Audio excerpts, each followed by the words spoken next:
Hello, I'm Michael Beachley, and this is Live and Local, a series of performances on the piano by local artists, brought to you by the Corvallis-OSU Piano International.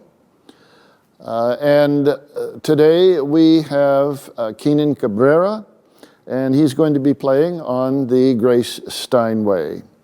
So, hello Keenan, welcome. Nice to have you here today. Good to be here. I hope all is well and you're staying safe in this crazy, crazy world. Yeah, it is indeed a crazy time. Yeah. Keenan, tell us a little about yourself.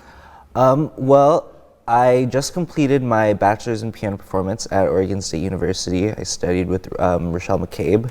And before that, I got my bachelor's in physics, and now I work as a software engineer at HP. Okay. So, engineering, physics, software, and piano.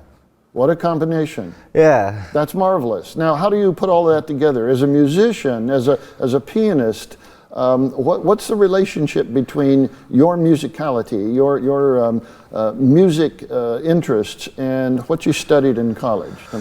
Well, I think, at least from the physics side, a lot of the systematic approach that you take when solving problems applies very well in the practice room.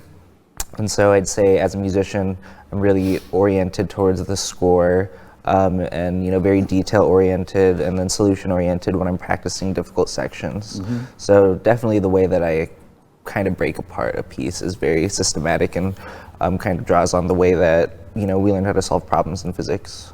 Well, that interests me, particularly the manner in which a pianist attacks a piece for the first time. In other words, how do you take it apart? How do you learn it? What are your first questions in your mind?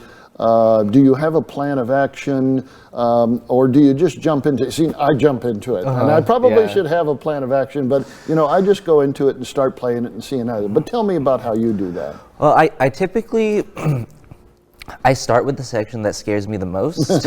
Okay. Because I figure the easy stuff I will learn more quickly. So if I go linearly through the piece, the most difficult part will not be ready by the time the easiest stuff is ready. I like that. So yeah, I usually try to find the stuff that's scary. Sometimes it can be technically challenging, or sometimes it can just be, maybe kind of like a radically modulating section that I'm not sure I'm going to be able to memorize quickly, stuff like that. So I usually try to identify the problem areas first.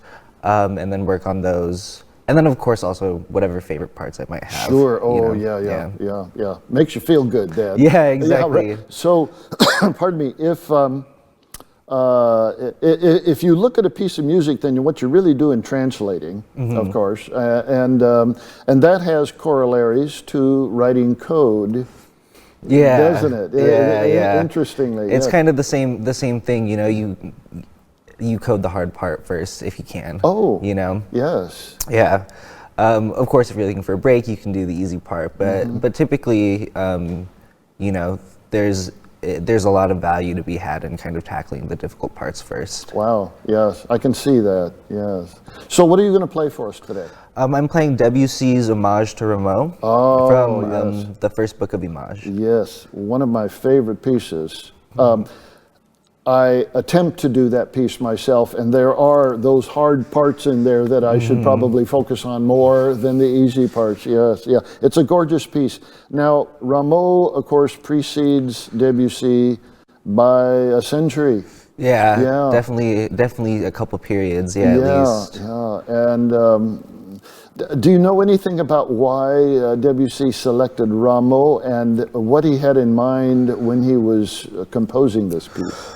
Well, I don't really know for sure, but kind of my take on it is it's a play on Rameau's contribution to harmony.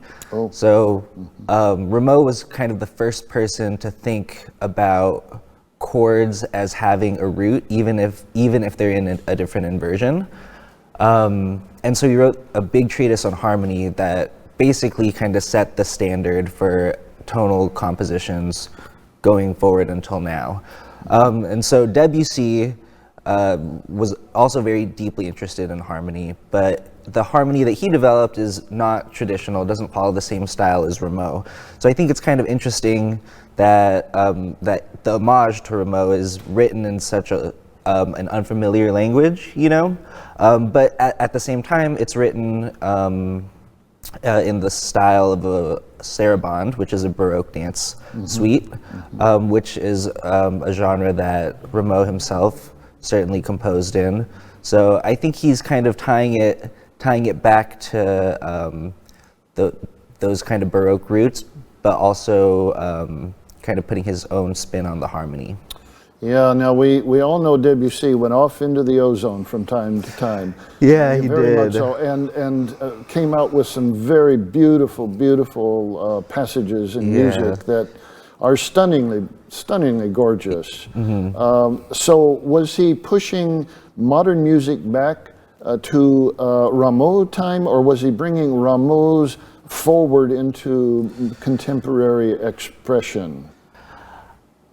That's a good question. I think it could be seen either way. I think Debussy was trying to kind of achieve what Rameau did with, you know, his kind of advancements in harmony, because the way, like I said before, the way Rameau kind of conceived all chords as having a root, regardless of inversion, Debussy conceived the structure of music very differently than you know, how we learn in tonal harmony. He kind of conceived things in layers, you know, kind of separated in timbre, and not so much dependent on each other, based, you know, on tonality, and kind of forming a pull between the dominant and the tonic. So I think he was kind of trying to pave a new path forward in the same way that Rameau did. Yeah, the tonic and the dominant. Now Rameau played directly upon those, certainly, and Debussy played at best indirectly. So, you know, as his own harmonic style became more developed, you see less and less of that. Except that he swings back around, just to make sure that everything is resolved in the universe. Yeah, every once in a while he kind of gives you a kind of gleaning of, you know, a tonal resolution, but it always kind of goes in an unexpected direction. You know, it never quite settles the way that you might expect it to. And that's the reason why we love Debussy.